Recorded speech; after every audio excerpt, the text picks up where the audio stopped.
But no matter what Israel does, progressives like AOC will still accuse the country of ethnic cleansing.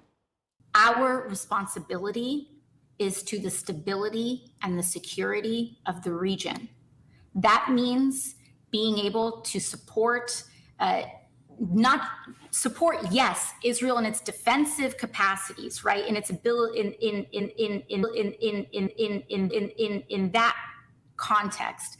But it also means that the United States has a responsibility to prevent the ethnic cleansing of Palestinians.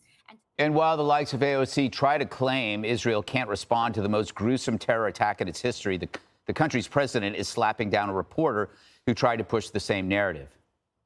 That kitchen, with all due respect, if you have a missile in your kitchen and you want to shoot it at me, am I allowed to defend myself? Yes. That's the situation. Well done.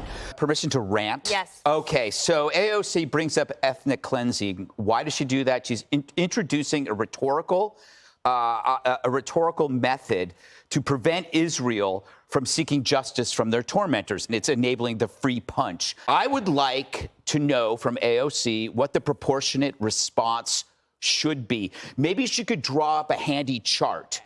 I think that would be really, really helpful. You know, when they behead your children, you can write an angry letter to the local paper. And you can march down to the boss's office and complain. Yes. Put a little letter in the recommendations box.